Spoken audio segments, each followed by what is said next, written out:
Je me donne volontairement la mort et je revendique l'entière responsabilité de mes actes.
Dans la série Sueur froide, nous vous proposons aujourd'hui La Belle Ouvrage, avec Christian Clavier, Jean-Pierre Bisson,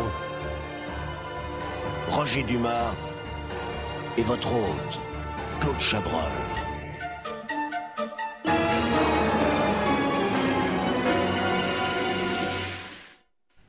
Dans quelques instants, vous allez faire la connaissance d'un garçon fort intéressant.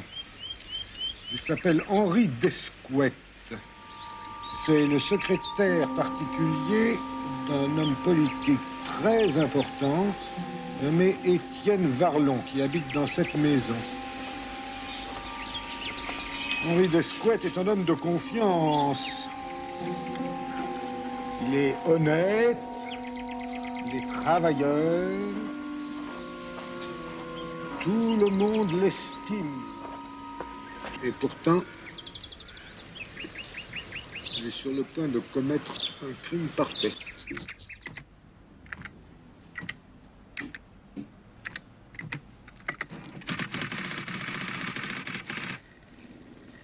Monsieur le procureur, je sous-signais Étienne Varlon, secrétaire général du PDL, déclare être l'auteur de détournements de fonds commis au préjudice des adhérents de mon parti.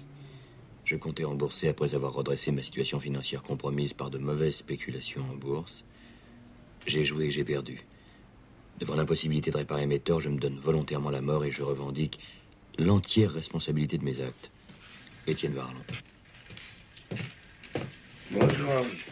Bonjour monsieur, vous êtes bien matinal aujourd'hui. L'avenir appartient à ceux.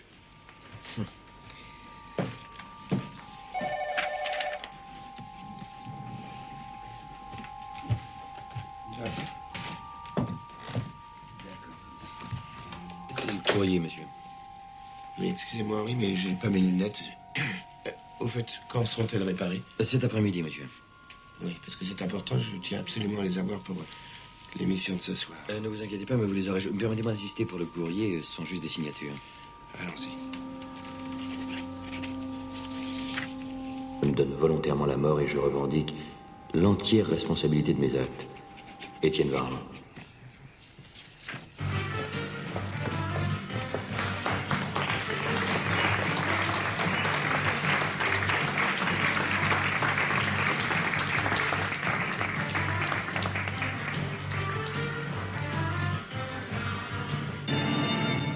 Vieux. Bonsoir. Il y a 3 ans, personne ne le connaissait. Il y a 2 ans, il était élu secrétaire général du PDL. Et maintenant, c'est un des hommes politiques les plus populaires de ce pays. Son nom, Étienne Varlon. Bonsoir, monsieur le secrétaire général. Bonsoir, monsieur le journaliste. Un certain nombre d'amis. La carte sert sur... Pas manifesté trop bruyamment leur enthousiasme comme ils viennent de le faire à votre entrée sont venus avec vous ce soir, et parmi eux, le député Sanche. Alors avant de donner la parole aux téléspectateurs et à Jean-Louis Le Senne, je voudrais vous poser une première question. À quoi vous, personnellement, attribuez-vous votre popularité actuelle? Est-ce que c'est parce qu'avant d'entrer en politique, vous avez exercé un vrai métier, le métier de chef d'entreprise, dans lequel vous avez connu la réussite sociale, ou bien est-ce que c'est simplement parce que vous êtes, je dirais, à la mode? À la mode, oui, certainement, mais disons qu'il y a 2 ans, je n'étais pas à la mode, mais cela ne m'empêchait pas de travailler. Disons que ma popularité, entre guillemets, est due au fait que j'ai l'habitude de dire ce que je pense, que je n'aime pas les faux-semblants, que je n'aime pas les manœuvres, et que je réponds aux questions, ce qui est de plus en plus rare en politique, et que je n'ai pas la langue de bois. Oh, t'as été fantastique. Tu crois? Comment je crois? T'as vu l'indice de satisfaction à la fin de l'émission? Aucun leader politique n'a obtenu un tel score à la télévision. Faudra que tu fermes, mon vieux, t'es en train de devenir une bête de médias. Tu exagères, non? Comment t'appelles ça, toi? De la politique, tout simplement. Tout simplement. Est-ce que tu peux être modeste? Tiens, c'est ton seul défaut. Oh, tu sais, des défauts. J'en ai beaucoup d'autres. Malheureusement. Je te crois pas. Je te connais mieux que toi-même. Tu ne me connais pas, Jacques. Qu'est-ce qui se passe tout d'un coup? Qu'est-ce qui te prend? Oh, non, je vois ce que c'est. Ça, c'est le contre-coup de l'émission. Non, mais c'est normal, là. Ouais, tu t'es donné à fond, puis maintenant, t'es vidé, quoi. Hein? Tu veux que je reste un peu? Non. Non, je préfère rester seul. Jacqueline n'est pas là? Non, elle est partie passer quelques jours chez sa mère. Elle rentrera demain.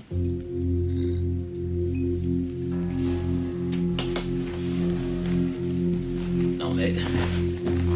Tu veux vraiment pas que je reste? Tu sais, je suis un grand garçon maintenant. Bon, bah alors... au revoir. Encore bravo pour tout à l'heure. Au revoir, Jacques. Au revoir. Merci. À demain.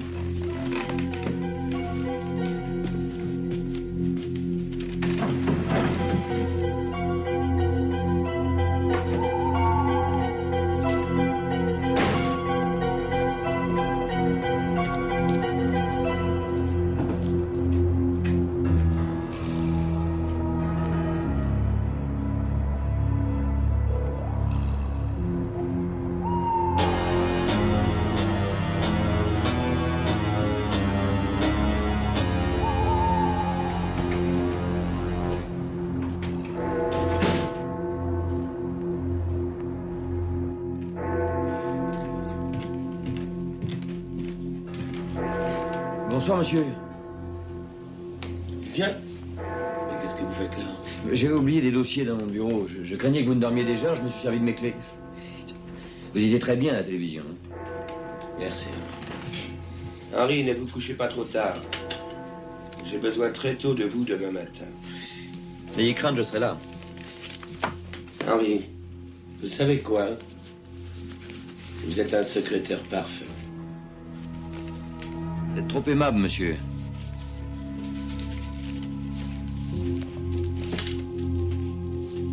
Bonsoir, monsieur. Au revoir, Henri, merci.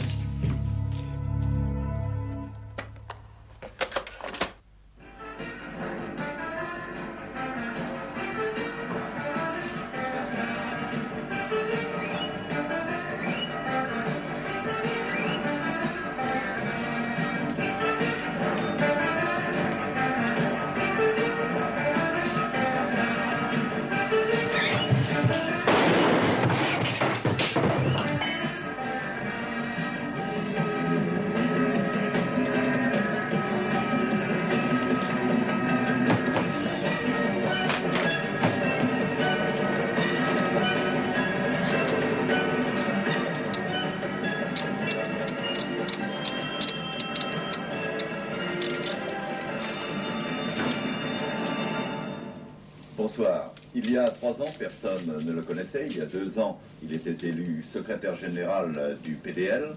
Et maintenant, c'est l'un des hommes politiques les plus populaires de France. Son nom, Étienne Varlon. Bonsoir, monsieur le secrétaire général. Bonsoir, monsieur le journaliste. Un certain nombre d'amis, auxquels je demanderai de ne pas manifester trop bruyamment leur enthousiasme comme je viens de le faire à votre entrée. Étienne Étienne Et là, Étienne Étienne Projet, et surtout sur l'usage politique que vous comptez faire de cette fantastique popularité que vous avez. Avant de donner la parole à Jean-Louis Le Sel, qui posera la question des téléspectateurs, je voudrais personnellement vous demander, est-ce que c'est parce que, avant d'entrer en politique, vous avez exercé un vrai métier, le métier de chef d'entreprise, dans lequel vous avez connu la réussite sociale, ou bien est-ce que c'est parce que vous êtes simplement, je dirais, à la mode? Oui, certainement. Mais vous savez, il y a 2 ans, je n'étais pas à la mode, mais ça ne m'empêchait pas de travailler.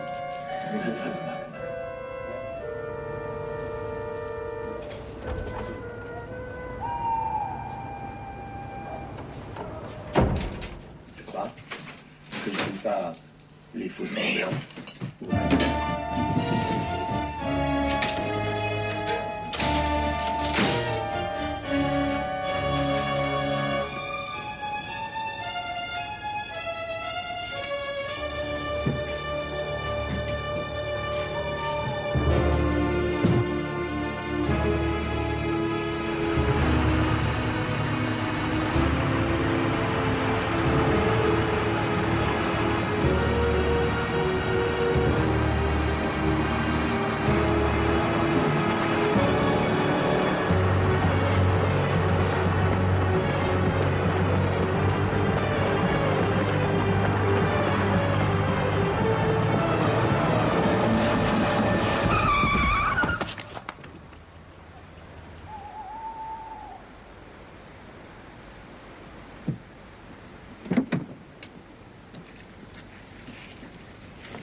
Mais qu'est-ce qu'il fait, cet animal? Mais il est bizarre, écoute. Bon, bah, on s'en va. Hein. Allez, viens. Oh.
député. Monsieur le député. Arrête de marcher comme ça, tu me donnes le vertige. C'est pas moi qui te donne le vertige. Tu sais très bien qui te l'a donné. Enfin, Simone, puisque je te dis que je n'ai pas bu une goutte, on m'a forcé à boire. Tu sais très bien que je ne supporte pas l'alcool. Oui. En tout cas, si je ne le savais pas, je suis au courant maintenant. C'est Étienne qui t'a mis dans cet état? Étienne. Pauvre Étienne. Pourquoi, pauvre Étienne? Bon, assieds-toi, je vais tout expliquer. Je vais te dire la vérité maintenant. Ah oui. Et quelle différence y a-t-il entre cette vérité et les autres? Quelles autres? Comment ça, quelles autres? Mais c'est au moins la 6e version que tu me donnes de ce qui t'est arrivé hier soir. Pourquoi je te croirais cette fois? Parce que cette fois, c'est vrai.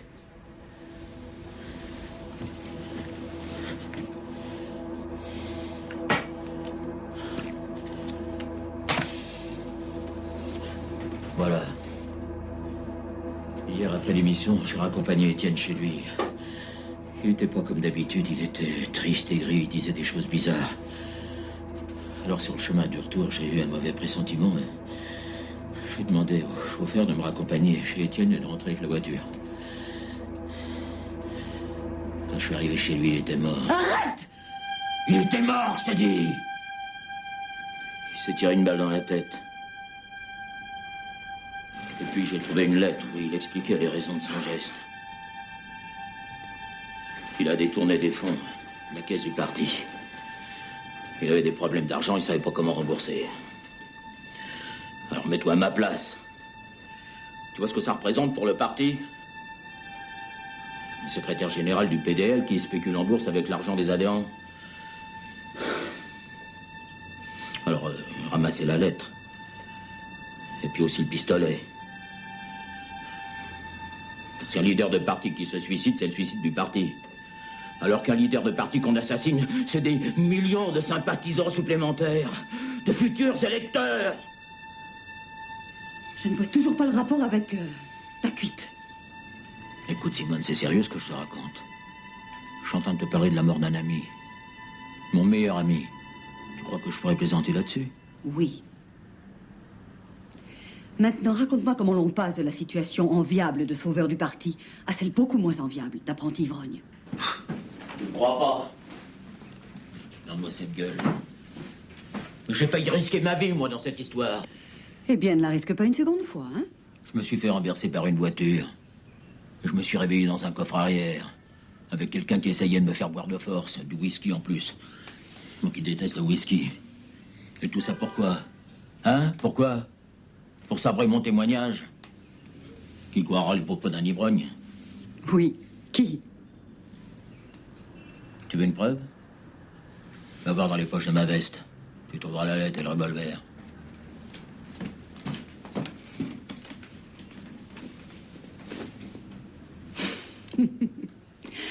Eh non. Simone, je t'assure que quelqu'un a assassiné Étienne et cherche à maquiller le meurtre en suicide. Il faut que j'aille tout dire à la police. Et qu'est-ce que tu vas leur dire? Que tu as voulu maquiller un suicide en meurtre?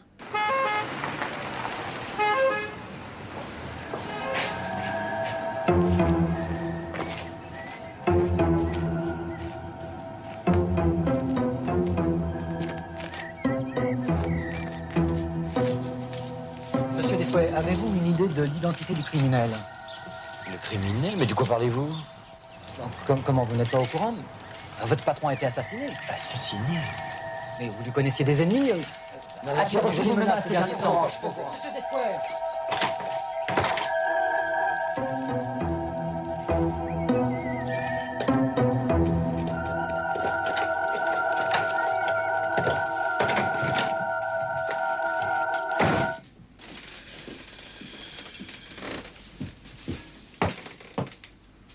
Monsieur Henri Descouet, je suppose? Oui. Mais qu'est-ce qui s'est passé? Inspecteur principal Lemose. Vous êtes bien le secrétaire d'Étienne Varlon? Oui. Votre patron a été assassiné cette nuit. Assassiné? Ah oui. Le crime ne fait aucun doute.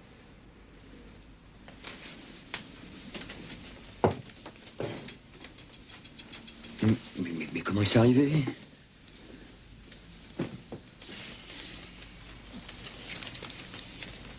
Non, merci. Non.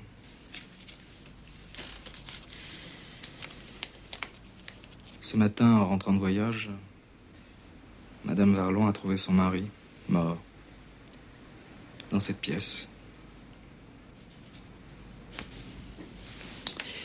Mais qu'est-ce qui vous fait penser qu'il s'agit d'un meurtre? Cher monsieur, quand on trouve un homme mort, la tempe trouée d'une balle, et que l'arme du crime a disparu... Mais qui a fait ça? Pourquoi? Vous êtes sur une piste, au moins? Pas vraiment, non. Disons que je me renseigne. Quand avez-vous vu monsieur Varlon pour la dernière fois? À 18h, comme tous les jours.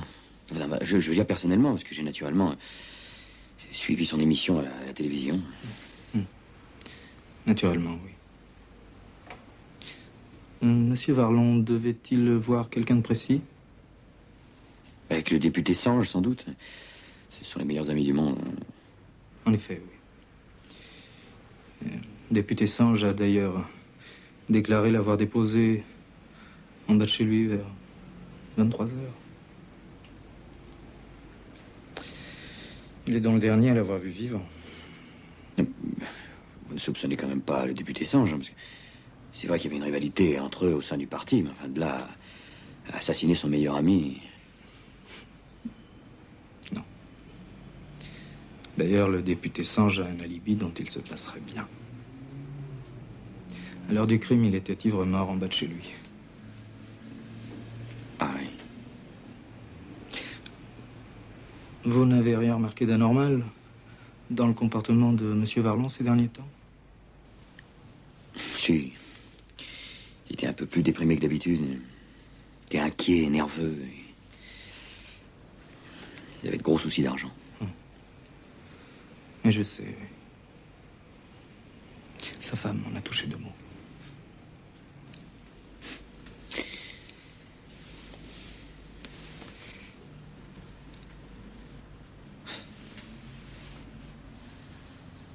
En le quittant, j'ai craint un instant qu'il fasse une bêtise. Et il avait pourtant l'air apparemment si détendu à l'émission. Si vous pensez à la thèse du suicide, permettez-moi de vous dire qu'elle est invraisemblable.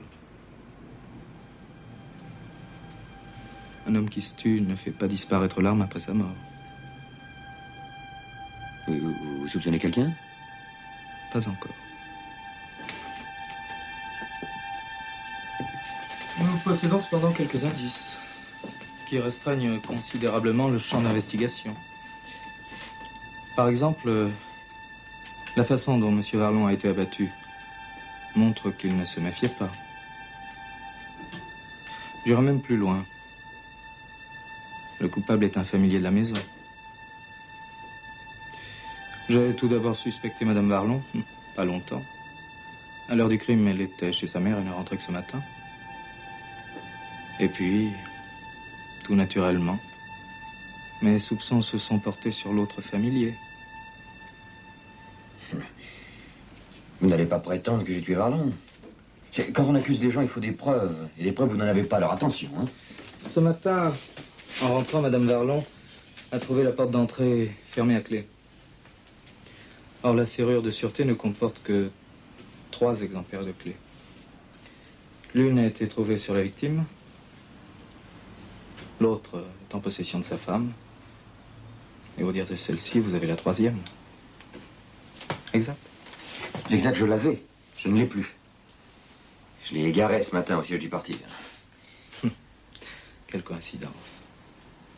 J'étais certain que vous soutiendriez cela. Ce matin, avant que vous n'arriviez, j'ai moi-même verrouillé la porte. Avec les clés de feu monsieur Varlon. Et vous avez tout naturellement ouvert la porte avec votre propre trousseau.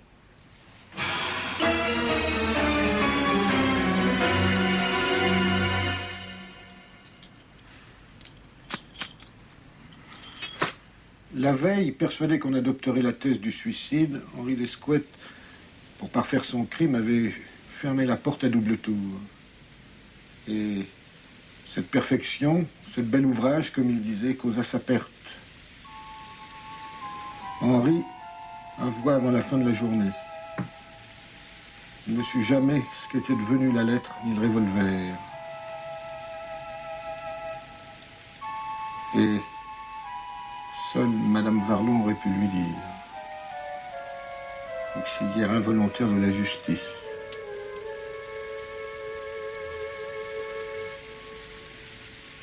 En camouflant en crime ce qu'elle avait pris pour un suicide, elle n'agissait que par intérêt. Nul mieux qu'elle ne pouvait savoir que l'assurance vie que son mari avait contractée à son bénéfice portait une clause d'annulation, le suicide. Bonjour chez vous.